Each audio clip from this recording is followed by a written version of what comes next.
भूतहा गांव का रहस्य। कहीं दूर पहाड़ों के बीच बसा एक छोटा सा गांव था जिसका नाम था भूतहा गांव। इस गांव के बारे में कई कहानियां प्रचलित थीं, पर सबसे ज्यादा प्रसिद्ध थी उसकी भूतिया हवेली की कहानी।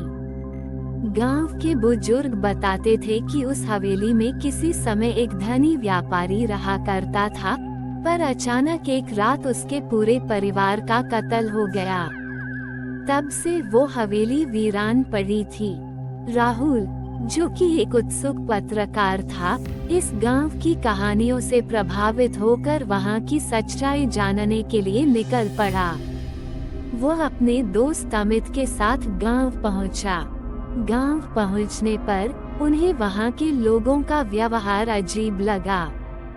हर कोई उनके सवालों से बच रहा था और हवेली के बारे में बात करने से कतराता था।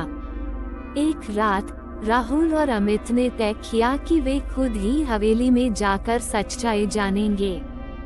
वे रात के अंधेरे में टॉर्च की रोशनी में हवेली के पास पहुंचे। हवेली की टूटी फूटी दीवारें और जर्जर दरवाजे देखकर ही उनका दिल दहल गया, पर वे डरे नहीं। हवेली का मुख्य दरवाजा खुला हुआ था, जैसे किसी ने उन्हें आमंत्रित किया हो। जैसे ही वे अंदर प्रवेश किए, हवेली की हवा में एक अजीब सी सर्दी महसूस हुई।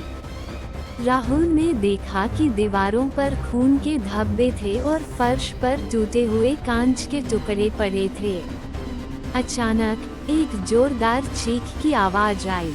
दोनों दोस्तों ने तुरंत मुड़कर देखा, पर वहां कोई नहीं था। आगे बढ़ते हुए वे एक कमरे में पहुंचे जहां एक पुरानी अलमारी थी।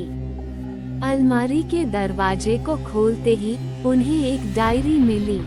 राहुल ने डायरी को खोला और पढ़ना शुरू किया।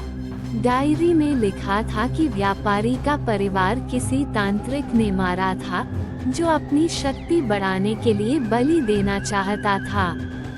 जैसे ही राहुल ने ये पढ़ा, हवेली में भयंकर हवा चलने लगी और दरवाजे खुद ब खुद बंद हो गए।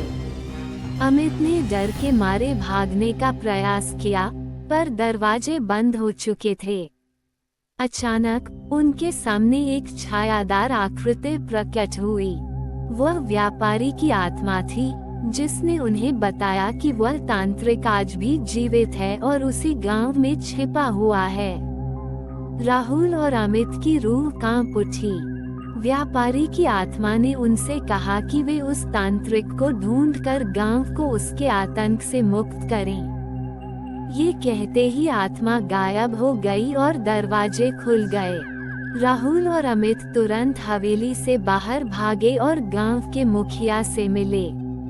मुखिया ने हिम्मत जुटाकर बताया कि तांत्रिक का नाम काले बाबा था और वह गांव के किनारे एक गुफा में रहता था।